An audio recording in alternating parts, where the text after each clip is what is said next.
En esta oportunidad vamos a ver la patología benigna de ano y recto, como vamos a ver algunas enfermedades, como los abscesos, las fístulas, la fisura anal, las hemorroides, el prolapso y la purgencia rectal, la incontinencia fecal y el quiste pilonidal.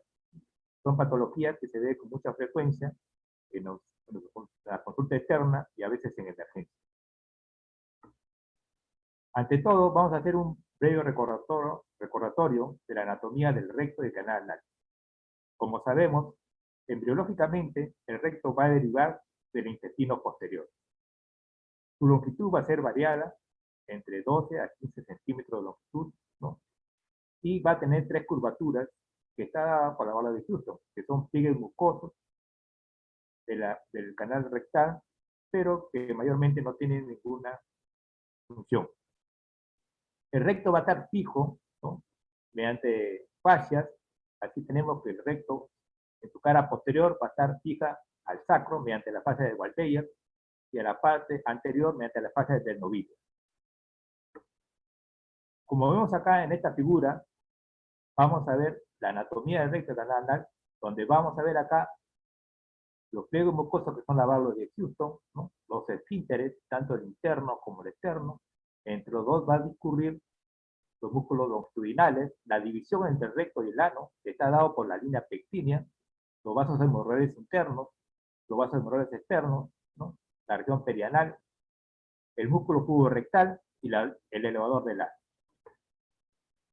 Hay que tener en cuenta que alrededor del recto va a haber unos espacios anatómicos, ¿no? Que van a tener un alto contenido de tejido graso y tejido lácteo, que cuando estos tejidos se infectan van a dar los accesos perianales o perirectales. Estos espacios tenemos, ¿no? El espacio perianal, ¿no? Tenemos el interesfinteriano, el submucoso, el isquiorectal, el supraelevador y el postanal o retrorectal. Hay que tener en cuenta también que en el conducto anal va a haber una parte anatómica y una parte quirúrgica. En la parte anatómica, que va a medir más o menos 3 centímetros, ¿no? se va a localizar desde la línea pectínea hasta la borde externo del ano. Se va a extender, van a encontrar ahí las papilas, ¿no? Las criptas anales, las glándulas anales, las válvulas semilunares, las columnas de Morgan. Ya en el conducto anal quirúrgico va a incluir ya el anillo anorrectal, ¿no? Donde ahí se incluye el músculo puborectal, los músculos longitudinales y los esfínteres. Como sabemos, el esfínter interno es un músculo liso e involuntario que viene a ser la continuación del músculo circular del recto. Este músculo va a dar el 80% de la contención intestinal. Mientras el esfínter externo es un músculo estriado, es voluntario, ¿no? Es la continuación del músculo puborectal y esto va a dar el 20% restante de la contención intestinal. En lo que respecta a su irrigación, el recto va a estar irrigado por 3 arterias. La arteria rectal superior, que es rama final de la mesentérica inferior, la rectal media, que es rama de la ilíaca interna, y la rama rectal inferior, que es rama de la pudenda interna. Así tenemos también que las venas van a ser la rectal superior, que va a drenar a la vena porta, y la media y la inferior a la vena ilíaca interna. Yendo ya a lo que son las patologías del ano y recto, la patología benigna del ano y recto, vamos a ver una de las patologías frecuentes que se ven en los pacientes mayormente varones, como son los accesos anorrectales. Como sabemos, el acceso viene a ser una colección de pus, ¿no? Que se encuentra alrededor de la región del ano, en cualquiera de estos espacios, ¿no? Como vimos anteriormente, hay 6 espacios: el isquiorectal, el supraelevador, ¿no? El interesfinteriano, el submucoso, el perianal y el postanal o retrorectal. La causa principal de los accesos anorrectales es la infección, ya sea de los conductos o las glándulas anales, lo que llamamos la teoría pictoglandular, que viene a ser la causa de más del 95% de los accesos anales o perirectales. Pero también hay que tener en cuenta que también pueden dar acceso a cuerpos extraños, tumores malignos, traumatismo a nivel de perineo, tuberculosis, actinomicosis, leucemia, enfermedades inflamatorias intestinales también, o a veces infecciones simples de la piel. Como vemos acá en esta foto, vemos un gran acceso, ¿no?, perianal. Entonces, ¿cómo se forman los accesos? Normalmente, la glándula perianal está en el espacio interesfinteriano. Entonces, la glándula anal tiene comunicación con la cripta, ¿no? Y esto va a ser el sitio de entrada del germen o de la infección. Una vez que se forma una colección de pus, esto va a buscar una salida o una diseminación. Y de acuerdo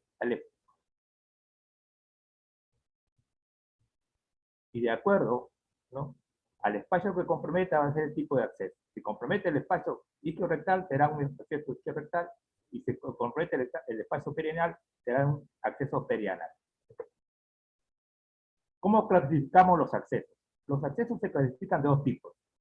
Los accesos altos o supradiafragmáticos, ¿no?, que son aquellos que están por encima del elevador del ano. Acá tenemos el pelvis rectal y el retrorectal. Entre los accesos bajos o infradiafragmáticos, los que están por debajo del elevador del ano, tenemos acá el submucoso, los perianales, los isquiorrectales y los interesfinteriales. La clínica de esta patología mayormente es el dolor, ¿no? Es un dolor intenso, agudo, que va a estar asociado o no a la tumefacción, es de acuerdo al espacio perirectal que está comprometido. Entonces, si el espacio está comprometido, el isquiorectal o el perianal, vamos a tener una tumoración alrededor del ano o en el glúteo. Este dolor va a ser pulsátil, que se va a exacerbar al sentarse, al caminar, o cuando hay un aumento de la presión intraabdominal. Cuando uno hace la maniobra basal o tose, va a haber un dolor más intenso. El paciente va a referir que su defecación es muy dolorosa y muchas veces tiene miedo hasta ir a hacer deposiciones. Cuando hay una gran colección de pus, como en los accesos isquiorectales, acá el paciente va a referir fiebre. Mientras que en los accesos pelvirectales pueden producir o no, pueden producir dolor en el abdomen inferior. Los accesos pelvirectales mayormente son debidos a infecciones como una diverticulitis aguda o una apendicitis complicada.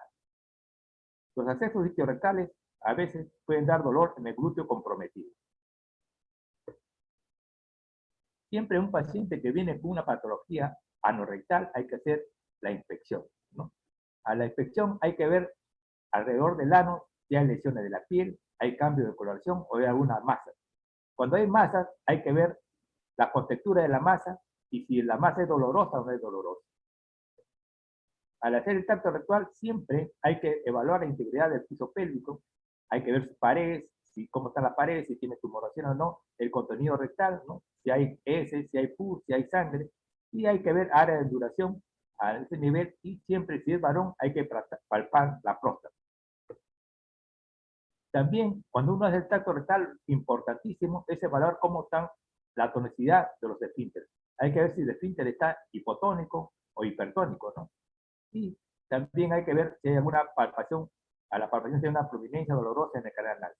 A veces, en accesos muy pequeños, como son en los retroanales o interesfinterianos, se puede utilizar una palpación bidigital, ¿no?, que nos va a ayudar a diagnosticar estos tipos de accesos.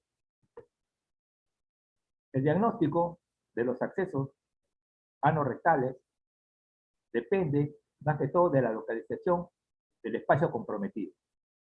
Así tenemos que el acceso perianal, que es el más común, que puede llegar hasta 45%, normalmente nosotros vamos a ver una región inflamada, dolorosa y elevada que está adyacente al ano. El paciente normalmente puede tener fiebre o a veces malestar general. Mientras que los accesos interesfinterianos del submucoso, aquí va a haber un dolor más intenso y se va a ver una tumefacción al tacto rectal en la línea media posterior. Estos accesos no se ven endoscópicamente, accesos ocultos. El acceso isquiorectal, y acá vamos a ver una masa muy grande, eritematosa e indurada, en la nalga comprometida, ¿no? Acá se puede acumular mucha pus, ¿no?, y acá el paciente normalmente va a tener fiebre y leucocitosis. Cuando el acceso es del suprelevador, acá va a haber una masa que sobresale a la parte alta del recto. Entonces eso se ve mediante la anascopía o la proctoscopía. Como dije anteriormente, esto se puede presentar por enfermedades sistémicas como una diverticulitis, como una apendicitis. El acceso recto rectal o posanal, es la que está en la parte posterior, que está como el coxis, es difícil de evaluar clínicamente. Es un segundo tipo de acceso oculto. A veces, con el examen físico no se puede diagnosticar un acceso, entonces nos va a ayudar mucho la ecografía rectal, la tomografía computarizada y la resonancia magnética. El tratamiento de un acceso siempre va a ser el drenaje, pero no hay que esperar que el acceso empiece a fluctuar o presentar el tema. Siempre se tiene que hacer un drenaje apenas diagnosticado, tiene que ser el drenaje precoz del acceso. Por lo general, después de que se realiza el drenaje del acceso, no se usa drenes, no se coloca drenes para que siga drenando. Los antibióticos también se pueden dar, más que todo, en los pacientes que son inmunodeprimidos o no diabéticos. Normalmente cuando el paciente es joven, bien nutrido, no tiene enfermedades, normalmente no se le haga tratamiento antibiótico, solamente se le hace el drenaje. Otra de las cosas que debe saber el paciente, que una vez que uno haga el drenaje del acceso, hasta un 50% van a ir a una fístula o un acceso crónico, ¿no? Es importante decirlo a los pacientes porque muchas veces el paciente piensa que con el drenaje del acceso él se va a curar al 100%. No, hay que ver que hasta un 50% van a la fístula y después puede haber problemas con el paciente al decir que lo han operado mal. Es importantísimo que el drenaje lo haga un médico especialista, para así evitar la recurrencia de los accesos, las fístulas complicadas o la incontinencia anal. A veces puede seccionar los esfínteres y nos puede llevar a una incontinencia anal. Como vemos, el tratamiento de un acceso perianal es el drenaje. El drenaje se puede hacer ya sea ambulatoriamente en consultorio interno o hospitalizado. Normalmente se hacen en consultorio interno los accesos perianales, que son pequeños, ¿no? Y mediante anestesia local se hace una incisión lo más cerca posible al ano en posición radiada, para que si el paciente va a hacer una fístula, va a hacer un trayecto corto y va a hacer una fístula simple.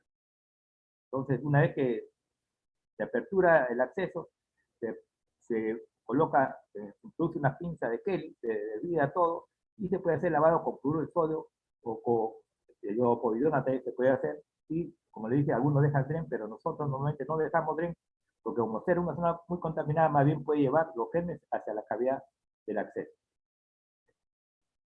Otra de las cosas que hay que tener en cuenta, cómo drenar el acceso. Si tenemos un acceso al superior, nosotros tenemos que drenarlo por la luz del recto. Pero si tenemos un acceso del superior, pero con conexión en la fosa rectal, hay que drenarlo a través de la piel. Entonces, luego de que el paciente ha tenido un acceso, ¿no? Puede hacer una fístula anorrectal. Entonces, ¿qué consiste una fístula? Las fístulas son la comunicación, ¿no? Anorrectal entre una apertura interna que está normalmente en el conducto anal a nivel de la línea pectínea y una externa a través una externa a nivel de la piel a través de donde viene el acceso. Como vemos acá en esta foto, acá vemos el agujero externo, está a nivel de la piel perianal, y el agujero interno va a estar a nivel de la línea dentada. Al introducir un estilete por el orificio externo, debe salir por el orificio interno. Entonces eso nos da un diagnóstico de que es una fístula perianal. Las fístulas perianales se clasifican de 4 tipos según Park. Un Park clasifica, ¿no?, la fístula en interesfinteriana, aquella que por el orificio primario está en la línea dentada y que el trayecto fistuloso va a discurrir tanto entre el esfínter interno y el esfínter externo, saliendo hacia la piel perianal. Mientras la transesfinteriana es aquella que el orificio primario está en la línea dentada, pero compromete el esfínter interno y el esfínter externo, discurre sobre el espacio rectal y sale hacia la piel. Hay que tener en cuenta que las transesfinterianas pueden ser simples o bajas o también altas. Solamente es simple cuando está o compromete el tercio distal del esfínter.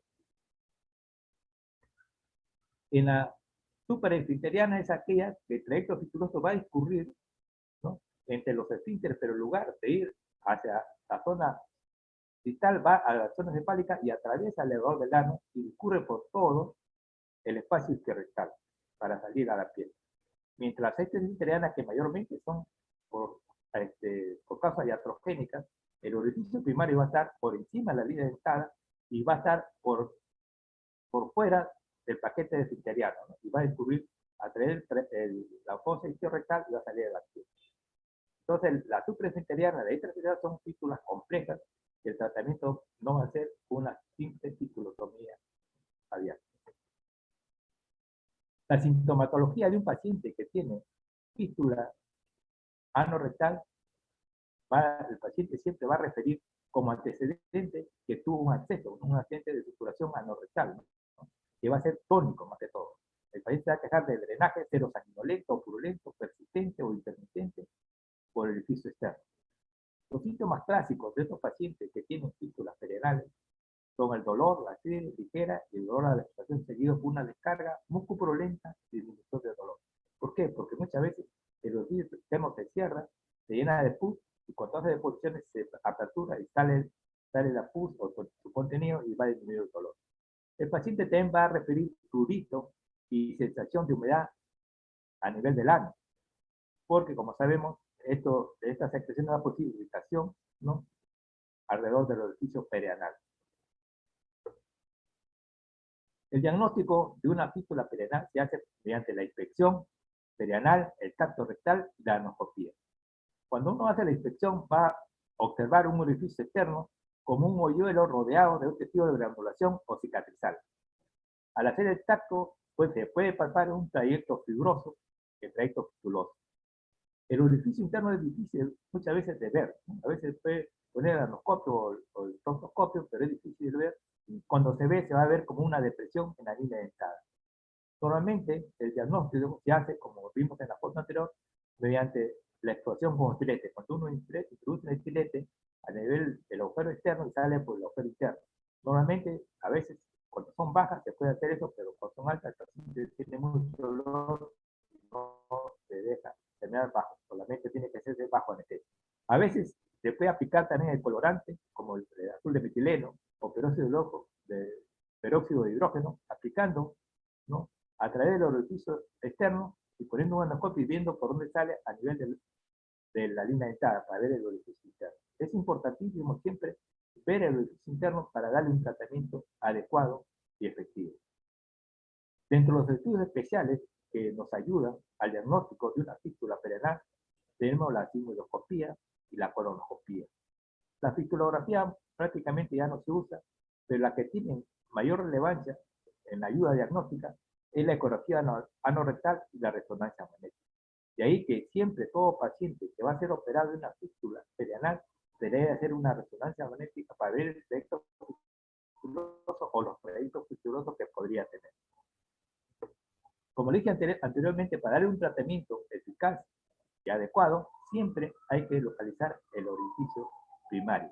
Pero a veces, aplicando las soluciones, como digo, de azul de metileno, helado oxigenado, no visualizamos el orificio interno y el estilete no pasa. Entonces, aquí ya tratamos de coger como utilidad la regla de Buxal. ¿En qué consiste la regla de Buxal?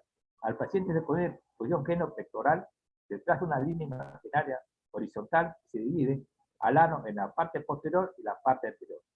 Así tenemos que todo agujero secundario que está en la parte anterior, el agujero primario siempre va a ser en forma radial, ¿no? Mientras cuando está en la parte posterior, siempre el trayecto fistuloso va a ser curvilíneo y va a ser en el punto medio.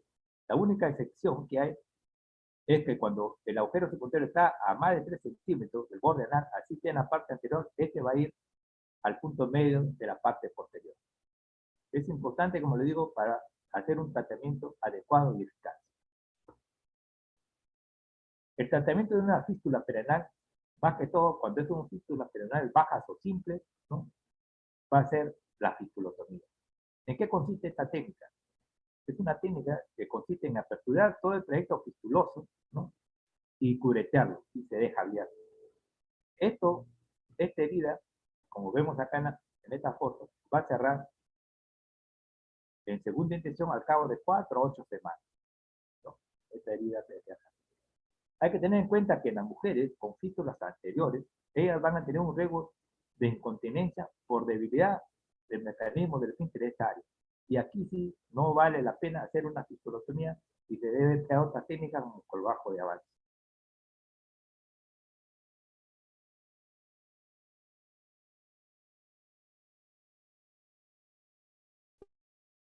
O se apertura la piel hasta el trayecto fistuloso, luego se curetea y se deja abierta y se va a cerrar sola al cabo de 4 o 8 semanas como cierre de segunda infección. Antes también se hacía la fistulectomía que consistía en extraer todo el trayecto fistuloso, pero ahora se ha dejado de lado porque como es una disección a ciega, puede haber, ¿no?, lesiones, o hay muchas lesiones de los esfínteres. Cuando es una fístula compleja o una fístula alta, a veces mayormente se usa el sedal o la técnica del cetón.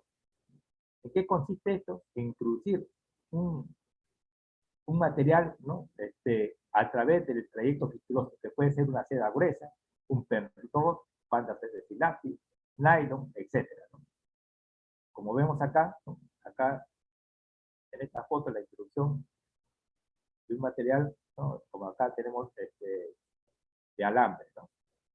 Esto, como dije anteriormente, son útiles en fístulas complejas donde hay un riesgo alto de incontinencia, ¿no?, o de curación. Entonces, este cetón puede ser de drenaje o de corte. Como vemos acá, se introduce el estilete y a nivel de la cabeza del estilete se anuda la seda y se pasa al sedal y se ajusta. Cuando se deja rojo es de drenaje y cuando se va ajustando cada cierto tiempo es de corte. Esto nos ayuda a evitar la incontinencia. ¿Por qué? Porque conforme poco a poco va cortando el esfínter, ¿no?, va rechazando el ritmo del esfínter, va cortando, no hay una separación brusca de los bordes del esfínter. Otra de las técnicas que tenemos para fístulas perianales son los colgajos de avance, como dije, para evitar la incontinencia fecal, ¿no?, para evitar el daño de los esfínteres. Solamente se compone de mucosa y submucosa de la parte superior del esfínter, como ven en la foto, y se hace un avance de la mucosa y se cierra.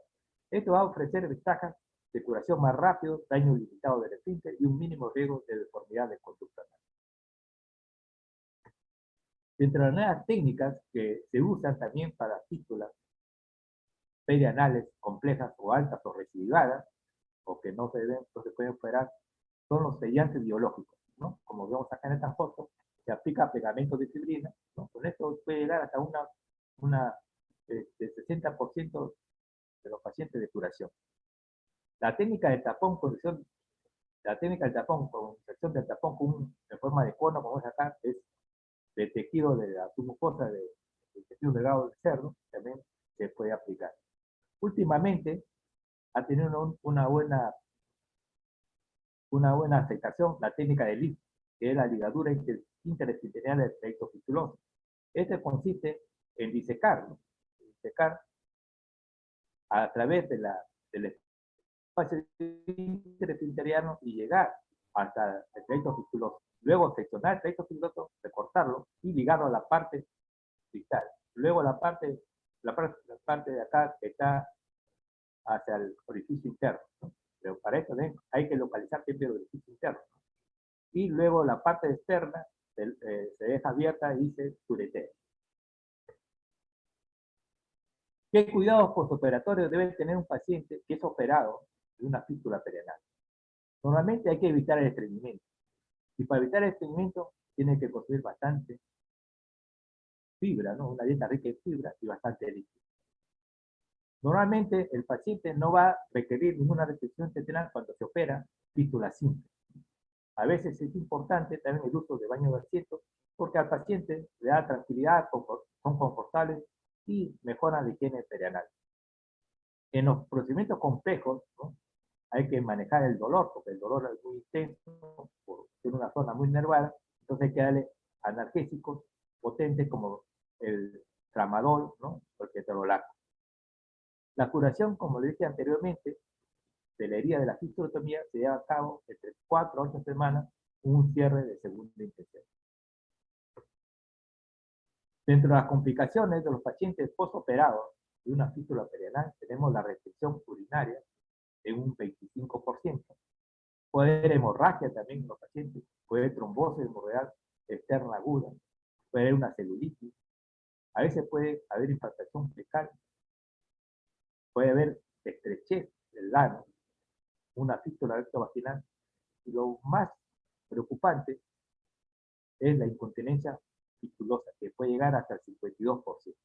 De ahí que el médico que trata la fístula debe conocer bien la anatomía de esta zona. La recurrencia de la fístula, haciendo un buen tratamiento, encontrando el agujero primario, es hasta el 18%. También puede haber problemas locales de la herida no operatoria. Otra de las patologías que se ve en los pacientes jóvenes, tanto hombres como mujeres, son la fisura anal. Es una lesión pequeña, pero muy dolorosa, ¿no? Que al paciente a veces no se deja ni examinar. Entonces, la fisura anal podemos definirla como una úlcera longitudinal dolorosa que se extiende de la línea dentada al margen anal, como vemos acá en la foto, ¿no? Vemos acá en la foto, es una herida pequeña, pero muy dolorosa. Como dije anteriormente, es una úlcera lineal, dolorosa, localizada en la región mucocutánea del canal anal. Es una lesión por debajo de la línea pectina, se presenta en jóvenes y en adultos de mediana edad. Da por igual tanto a varones como mujeres. Y el tamaño es pequeño, entre 5 a 10 milímetros. Los tipos de fisura anal son dos. Puede ser una fisura aguda, que viene más que todo a ser una laceración simple, que cuando pasan a ser fisuras y de gran volumen. O crónica, ya en la crónica vamos a ver que la fibra del esfínter externo se van a exponer, ¿no? Las bases, los bordes de esta fibra van a ser elevados. Va a haber una protuberancia de la piel, que a veces le llaman hemorroide de centinela, ¿no? O también va a haber una hipertrofia de la papila.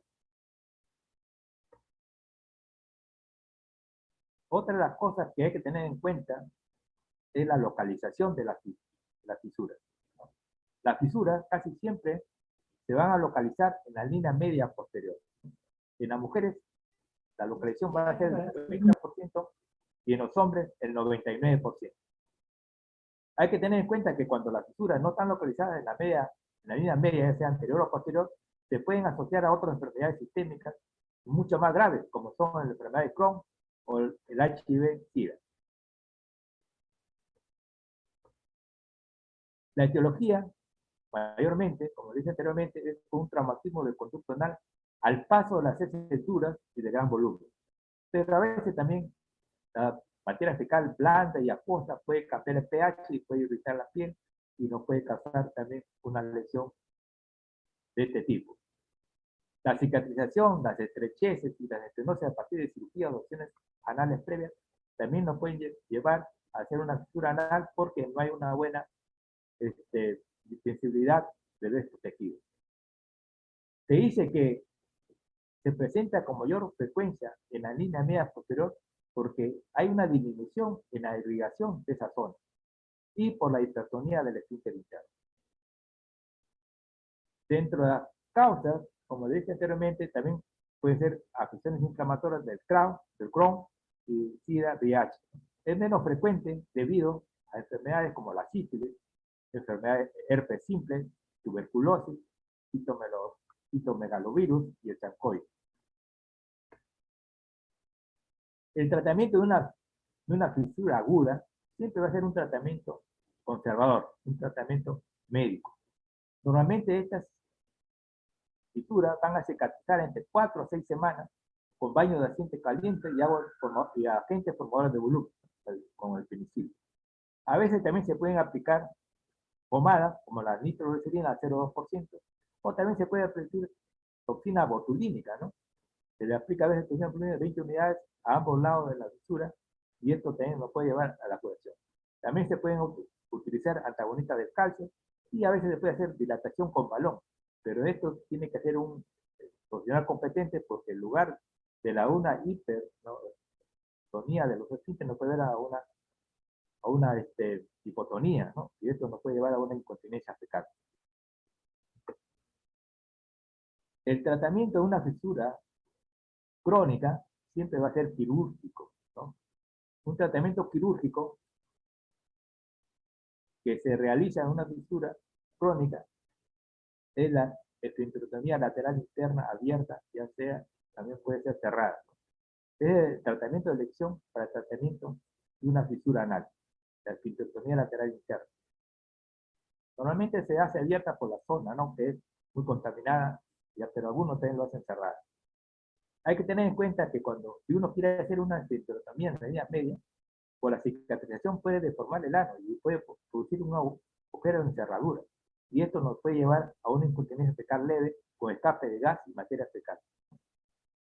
La fisurectomía mascolargo hacia la línea media posterior se realiza más que todo en pacientes que han fracasado el tratamiento de la esfincterotomía lateral interna. También se puede hacer también la fisura lateral interna cerrada, ¿no? Hay que tener en cuenta que la sección del esfínter externo de su porción vital no debe ser mayor del 30%, porque cuando es mayor del 30% nos puede ocasionar ya incontinencia fecal. Aunque algunos autores dicen que pueden seccionar hasta el 50%, pero normalmente se sugiere, ¿no? Se recomienda que debe ser solamente el 30%. Como vemos acá, en la esfincterotomía, ¿no? Lateral abierta, vemos la sección, ¿no?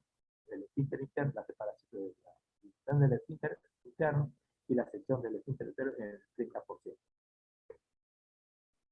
Acá tenemos un algoritmo, ¿no? De cómo se debe manejar la fisura anal. Si la fisura anal está en la línea media, ¿no?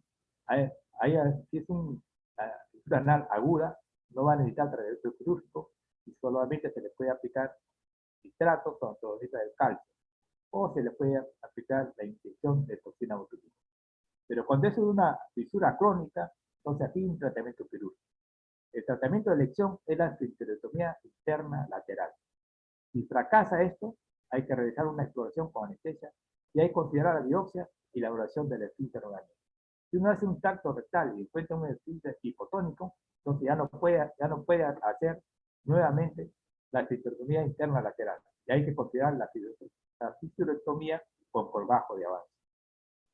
Pero si el esfínter está hipertónico, se puede considerar nuevamente hacer la esfincterotomía. Pero cuando está localizada en la parte lateral, hay que pensar en otras enfermedades como son el Crohn, la tuberculosis, la sífilis, etc. Otra de las patologías más comunes que vemos es la de hemorroides, ¿no? Y siempre el paciente que a veces dice, estoy sangrando con infecciones, piensa que es hemorroides. Pero hay que decirle que siempre que hay que descartar otro tipo de patología, como la enfermedad, ¿no? Neoplasia,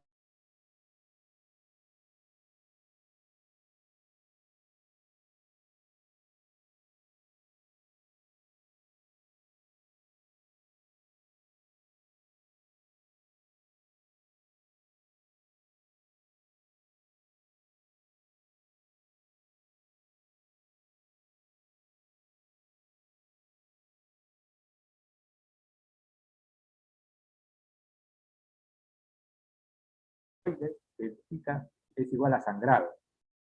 Normalmente la incidencia no es conocida, pero se dice pero se dice que entre el 10 al 25% de la población adulta es afectada. El pico de presentación es entre 35 a 45 años de edad y la incidencia va a disminuir a los 65 años. Afecta por igual tanto a hombres como mujeres, ¿no? Pero mayormente las mujeres en edad fértil son más afectadas por el embarazo. Las hemorroides, como sabemos, es un tejido normal que se encuentra en el canal anal. Son 3 almohadillas que van a cerrar herméticamente la luz del recto. De ahí que su definición de hemorroides podemos decirla como que son estructuras vasculoesqueléticas normales del canal anal compuestas por arteriolas y venas con comunicaciones arteriovenosas, músculo liso, tejido conectivo y elástico, que al desplazarse hacia abajo y esterilizarse van a dar sintomatología hemorroidal, como vemos en la foto. Hay algunos factores que van a predisponer y otros que van a precipitar la presencia de hemorroides. Así tenemos que una dieta baja en fibra va a predisponer a la formación de hemorroides. La posición, ¿no? La posición de estar mucho tiempo de pie o sentado, como tenemos las secretarias, o también los choferes de camiones, también tienen ese problema. Enfermedades metabólicas como la diabetes, ¿no? La obesidad, nos pueden llevar también a predisponer a hemorroides. Los factores que precipitan hemorroides es el estreñimiento, la diarrea, hay pacientes que abusan de los laxantes, el embarazo y el parto, y algunos deportes, ¿no? Como la equitación, ¿no? Las pesas, ¿no? O el ciclismo.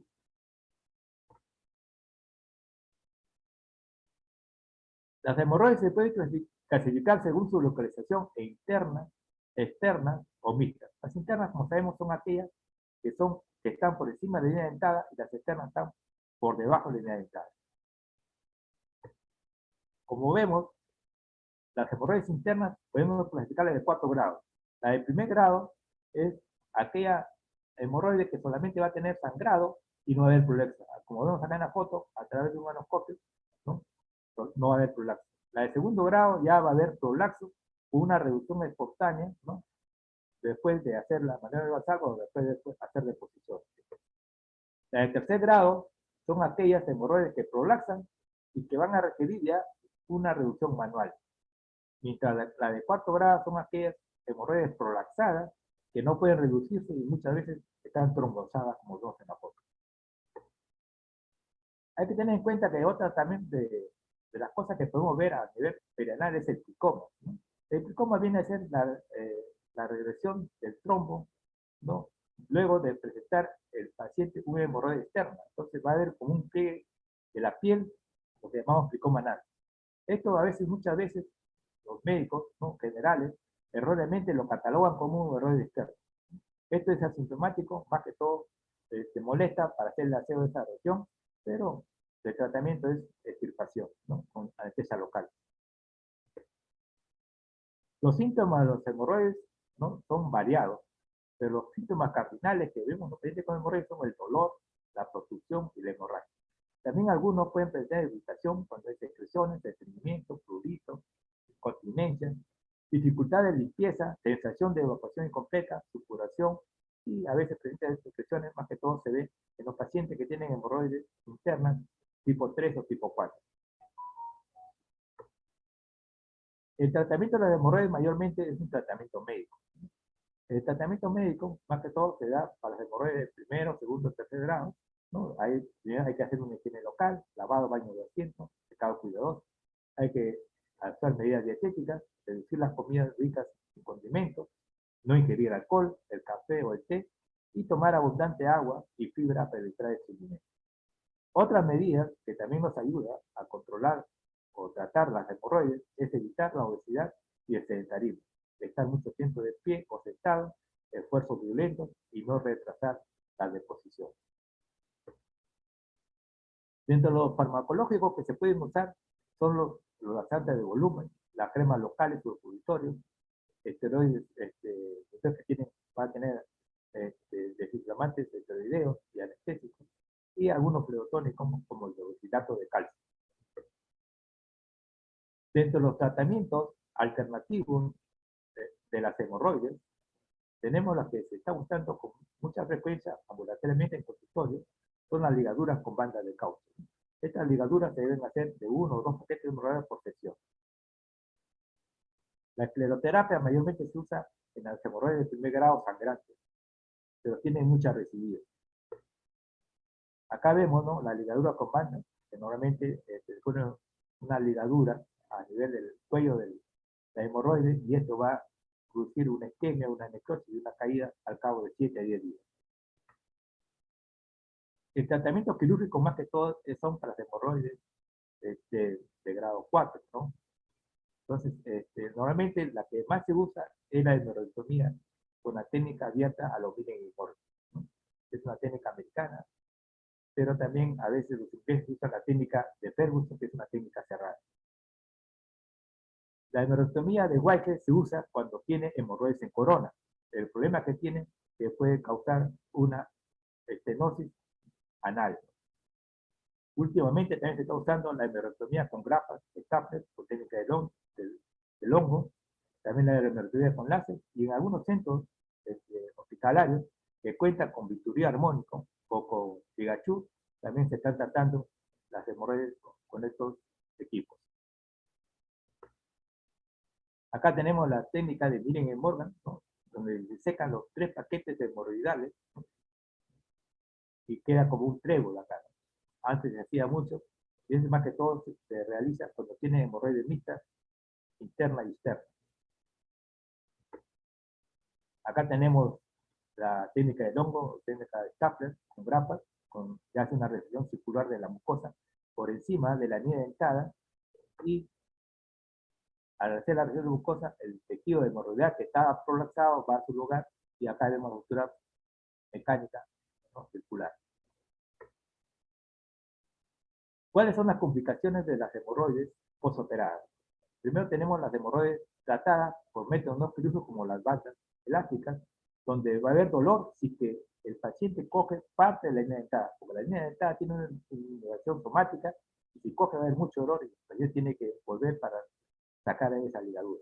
Puede haber hemorragia cuando se desprende el tejido necrosado, puede haber retención urinaria. En la hemorroidectomía quirúrgica, ¿no? Después de hacer una técnica de Millen o Morgan o Ferguson, puede haber una complicación temprana, retención urinaria o hemorragia, y entre las tardías puede haber una hemorragia interna o una estenosis anal cuando ha habido mucha recesión de la piel secundaria. Acá tenemos un algoritmo para el tratamiento de los hemorroides, ¿no?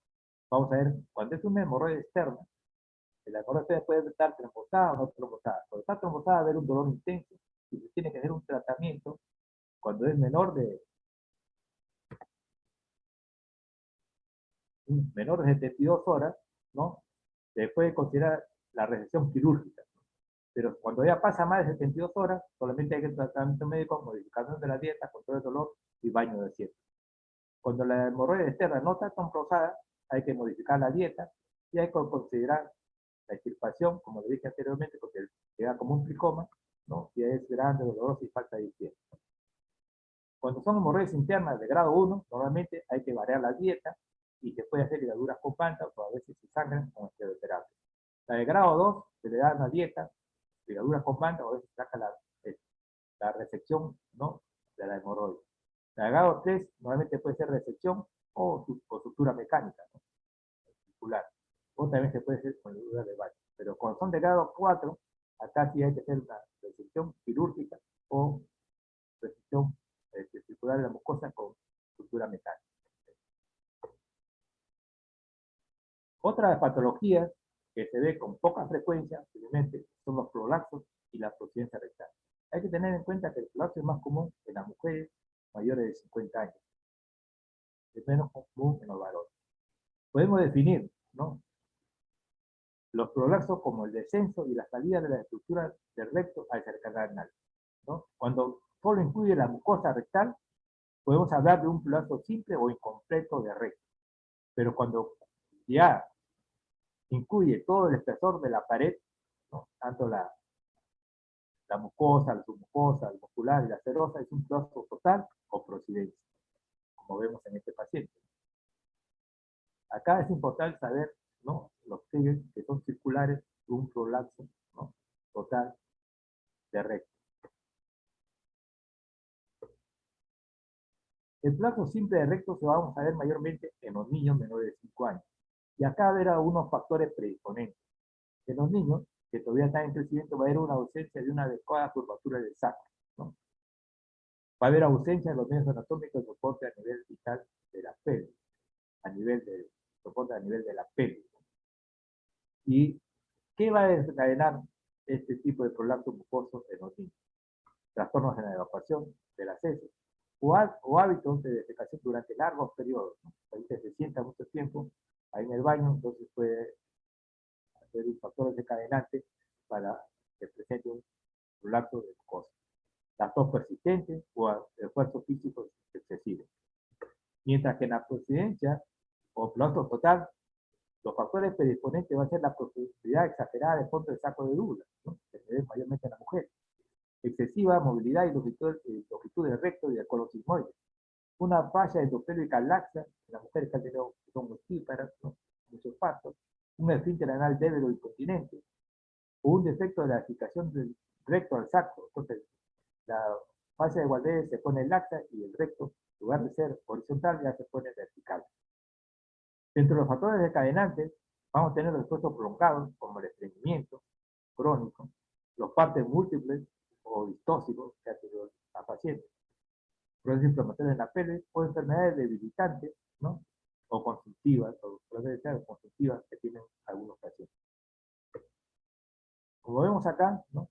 Los pliegues mucosos siempre en un plazo total va a ser circulares, mientras un plazo incompleto de mucosa va a ser radial. Acá tenemos, ¿no? Un esquema donde se ve claramente. Los síntomas de un plazo simple, como digo, van a ver el niño menor de 5 años, es descubierto más que todo por los padres al observar la mucosa ploxada luego de defecar, ¿no? El niño puede presentar de moco o de pequeñas cantidades de sangre. Normalmente el padre lo reproduce igual en lugar. El plazo total es la salida del recto a través del lago, va a haber pérdida de moco, el paciente va a tener sensación de evacuación incompleta. Ya en etapas avanzadas puede haber incontinencia fecal y urinaria. Normalmente el plazo simple de los niños no recibe tratamiento y conforme va madurando su desarrollo, desaparece el prolapso. El diagnóstico de un prolapso rectal es fácil, siempre y cuando el prolapso salga a través del ano, pero es difícil cuando se mantiene en la parte superior del conducto anal, y ahí sí hay que hacer ya un examen con proctoscopía o con anoscopía. El eritema de la mucosa rectal, sobre todo en la parte anterior, se va a ver cuando se hace una proctoscopía. Se va a confirmar el prolapso oculto cuando se empuja al paciente, mientras se coloca el anoscopio y un fluoroscopio flexible, y va a ver cómo va descendiendo la mucosa. Bueno, acá tenemos una foto de un prolapso total de recto. Como digo ahí, los pliegues son circulares, entonces cuando uno ve así, es un prolapso total. La diferencia entre el prolapso de mucosa rectal y insuficiencia rectal tiene que ser por el tamaño, ¿no? Las mucosas rectales son pequeñas, menores de 5 centímetros, mientras las insuficiencias son mayores, ¿no? La luz intestinal también es importante, porque un prolapso de mucosa es central, mientras el otro es posterior. Los pliegues, como dije anteriormente, los pliegues son radiados, en la mucosa rectal, circulares en la próstata rectal. Las hemorroides, ¿no? También el espesor, también sabemos cuando en la mucosa rectal, los mucosas solamente mucosa, mientras que en la próstata son las 3 capas, y el tono es importante, ¿no? El tono en la mucosa rectal está conservada, mientras que en la próstata rectal está disminuida. El tratamiento, hasta ahora no hay un tratamiento específico para el prolapso, pero se basa en muchas cosas, ¿no? Se basa en el estrechamiento del piso anal, la obliteración del saco perineal de Douglas, el restablecimiento del piso pélvico, la resección del intestino redundante, suspensión o fijación del recto, combinaciones de estos procedimientos. Hay más de 50 operaciones y hasta ahora no se puede decir cuál de ellas es el gol estándar para tratar un prolapso rectal. Así tenemos intervenciones de fijación, como la rectopexia con malla, la rectopexia con esponja de balón, que se usa muy poco porque tiene muchos problemas de infección, la rectopexia con sutura, que también no se usa mucho porque después de un tiempo se suelta el recto, ¿no? Y también operaciones combinadas de resección, ¿no? Del sigmoide y resección a rectopexia con sutura. Hay que tener en cuenta que todas estas operaciones se pueden hacer mediante la cirugía laparoscópica. La que más se usa es la rectopexia con malla. Como vemos acá, la técnica de rectopexia con malla, del lado izquierdo, ¿no? Entonces acá una de las causas es la separación del recto del sacro, ¿no? Entonces esta falla está laxa, entonces hay que volver a pegar el recto al sacro y se usa una malla de polipropileno. Es la técnica de Richter, ¿no? Que se usa la malla de 5 centímetros que se hace como una corbata y se pega al sacro. El problema que tiene acá es que el paciente a veces hace cuadros suboclusivos o fecaloma, ¿no? Entonces ya se ha dejado de lado y está usando la técnica de Richter modificada, que consiste en pegar la malla al sacro y abrazar al recto, pero no abraza completamente, deja un tercio de malla y esto evita que haya obstrucción o suboclusión o fecalón. Otra de las técnicas, ¿no?, que abdominales, porque son técnicas abdominales, por vía abdominal, que es la paratomía, son la técnica anterior con rectoflexia o técnica de Friedman-Goldberg.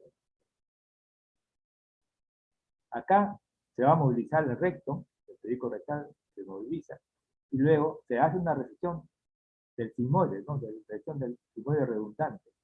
Luego que hace la resección del sigmoide redundante, se hace una anastomosis primaria, y luego se fija el recto al sacro con puntos no absorbidos.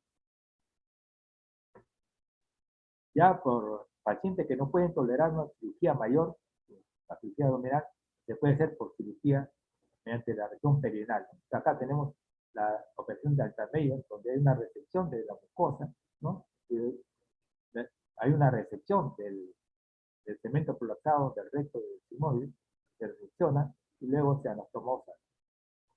Mientras que en la operación de Delorme hay una resección de la mucosa, ¿no?, como el manga, se hace una picatura de la capa muscular, ¿no?, y luego se hace un cierre de la mucosa. Son para pacientes que no toleran la cirugía abdominal y que no tienen mucha esperanza de vida, que tienen mucha recidiva. La incontinencia fecal es otra de las complicaciones que en realidad no se sabe, ¿no?, cuál es la prevalencia de esta patología en la población, ¿no? Porque muchas veces el paciente tiene vergüenza de decir que se le escapa el gas o se mancha las usas con heces. Entonces podemos definir la incontinencia fecal como una incapacidad para controlar la salida de gas y materia fecal, ya sea de consistencia sólida o líquida, a través del conducto anal. Esta incapacidad de controlar, ¿no?, la salida del contenido intestinal podemos considerar de este tipo: una completa, cuando prácticamente el paciente se le escapa hasta las heces sólidas; la incontinencia parcial, cuando escape hasta de líquido; y la incontinencia menor, que es la que se ve con mayor frecuencia, que es el escape de gas y manchado fecal. Como sabemos, la causa principal de una incontinencia fecal debe ser una causa secundaria a un procedimiento quirúrgico anorrectal. De ahí que todo paciente que sufra de fístula, acceso, tiene que ser operado por un profesional competente, porque no lo puede llevar a una incontinencia fecal. Otra de las cosas es la operación de White, mal practicada. Como dije anteriormente, también la dilatación forzada de esfínteres que se usa a veces para fisura anal, la dilatación con varón puede llevar de una hipertonía a una hipotonía esfinteriana y nos puede llevar a una incontinencia fecal. El trauma obstétrico, cuando son niños macrosómicos, entonces hay una lesión del esfínter. Son menos frecuentes el trauma por accidentes de partes sexuales anales. Bueno, cuando tiene una lesión de la médula espinal como un traumatismo vertebral, también puede haber incontinencia fecal, o algunas malformaciones congénitas como el meningococcele. El diagnóstico, el paciente va a referir que es incapaz de controlar la salida de gas y materia fecal, y puede haber alteraciones morfológicas estructurales de la piel perianal y del canal anal. Entonces, cuando uno hace el examen, va a haber cicatrices, va a haber estenosis, un ano entreabierto papuloso, prolapso mucosa, o prolapso completo. Normalmente va a haber lesiones de la piel, va a haber una dermatitis, ¿no?, de la piel circundante, y al tacto rectal y a la manometría anorrectal vamos a detectar que hay una disminución del tono de los esfínteres. El tratamiento hay que ver, ¿no?, si tiene lesión o un defecto de los músculos esfinterianos. Si el paciente es no quirúrgico, cuando el paciente no demuestra la existencia de defectos de los músculos esfinterianos, pero es quirúrgico ya cuando es para corrección de la disfunción del esfinteriano. Entonces acá podemos ver el cerclaje dentro de las opciones quirúrgicas, la esfinteroplastía o reconstrucción esfinteriana, la restauración postamara de par, la reconstrucción con transferencia muscular facial alta y la colocación de un esfínter anal artificial. Y después de hacer cualquiera de estas cirugías no da resultado, entonces muchas veces el paciente tiene que ir a una colostomía. Porque en los no quirúrgicos, si un paciente tiene un traumatismo medular, está intacto los esfínteres, entonces el paciente va a tener que tener una colostomía ya de por vida. Acá tenemos uno que se usa, ¿no? Bueno, que se usaba, ¿no? Porque prácticamente ya ha quedado en el recuerdo, ya no se usa, es la operación de TIR o el reciclaje, ¿no? La primera vez que usó el cirujano, usó un hilo de plata, ¿no? Ahora, después se usaba ya prótesis, pero ya prácticamente no se usa, ha quedado ya en desuso esta técnica. La técnica que sí se usa es la cisteroplastia por posición del esfínter interno, ¿no? Como vemos acá, se trata de aproximar los bordes del esfínter interno y se sutura, ¿no? Entonces, previa aplicatura del elevador del aire, ¿no? Siempre el cirujano introduce el dedo para ver, ¿no? Para ver si está muy ajustado, ¿no? Y se deja drenar. Otra de las operaciones que también se realiza es la represión postanal de par, donde es una aplicatura de los rosadores del ano en tres pasos. Entonces, en todo paciente, ¿no? Que tiene incontinencia leve, que tiene incontinencia, se tiene que hacer una evaluación clínica que va a incluir siempre la exploración rectal digital. Si tiene una incontinencia leve, el tratamiento no quirúrgico. Nosotros podemos darle fibra, ¿no? Sustancias que aumenten el volumen, o a veces antidiarreicos como la dopteramina. O también se puede dar un tratamiento con bioalimentación para fortalecer los músculos del recto, ¿no? Y si no hay mejoría, hay que considerar, ¿no? Las intervenciones como el calor, como el seca, ¿no? Cuando la incontinencia es grave, ¿no? Y hay defectos del esfínter, entonces podemos hacer una esfinteroplastia por superposición o también la fosa anal de par, ¿no? Pero si no hay defecto del esfínter, entonces podemos estimular, hacer la estimulación del nervio sacro o colocarle un esfínter, si no da resultado, colocarle un esfínter intrateral artificial, y si no da resultado, ya tenemos que hacer una colostomía desfuncionalizante tipo JAR. Por último, vamos a ver el quiste pilonidal. El quiste pilonidal, también llamado sino pilonidal, es un proceso frecuente que se caracteriza por presencia de inclusiones epidérmicas en la dermis de la espiga interglútea, en la línea media posterior de la región sacra. Mayormente se ve en pacientes que tienen bruxismo. Es de origen adquirido por obstrucción de un folículo piloso o la inclusión de los pelos. Estos suelen permanecer asintomáticos. A veces se pueden descubrir, ¿no?, de forma accidental la presencia de pequeños orificios por los que se emergen formaciones pilosas en el espacio comprendido entre ambos glúteos, en la línea media del sacro. Cuando se infecta, ¿no?, estos hilos, se va a producir una clínica típica de un acceso en dicha localización. Entonces el paciente va a tener una tumoración dolorosa, inflamada, ¿no?, un dolor pulsátil, ¿no?, que no se deja tocar, y a veces puede presentar hasta fiebre. Hay que tener en cuenta que en su fase aguda, ¿no?, se debe tratar como un acceso. Entonces, un acceso hay que hacer el drenaje. Entonces se le pone anestesia local, se hace una incisión, no se debe hacer una incisión en la línea media, sino al costado, para hacer un buen drenaje. Entonces se hace el drenaje y se le deja un Trempenrod. Este Trempenrod debe permanecer por 2 a 3 días hasta que drene totalmente. En un segundo tiempo, ya, luego que ha pasado el proceso inflamatorio, infeccioso, se puede proceder a extirpación completa de la formación física y los trayectos fistulosos secundarios que existen. Muchas veces, luego que se hace la extirpación, va a quedar una zona muy grande, ¿no? Entonces, a veces hay que hacerle colgajo, ¿no?, o tratar de cerrarlo lo más cerca posible para que cierre por sí mismo. Bueno, eso es todo. No sé si tienen alguna pregunta.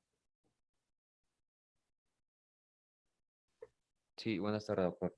Sí. Una consulta. En el drenaje de estos pacientes con abscesos, ¿el paciente está en decúbito ventral o en lateral? Normalmente cuando uno drena en sala de operaciones, ¿no?, es en posición ginecológica, ¿no?, en el cúbito eh, como digo, posición oncológica con la, en posición ginecológica, pues no en posición de la hoja sevillana, nada, posición ginecológica. Depende, como le digo, si uno lo drena, si uno lo drena en, en consultores externos, normalmente lo ponen en posición genopectoral. Si se sale de operaciones, normalmente lo drenan en posición ginecológica, de acuerdo a dónde está localizado el acceso. Gracias, doctor.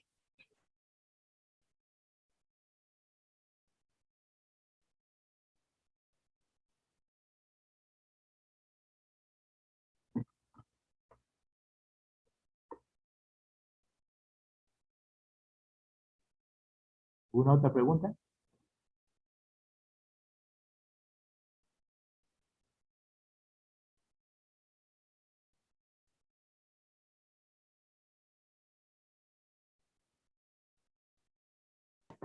Me parece que no, doctor. No hay ninguna pregunta en el chat hasta el momento. Ya.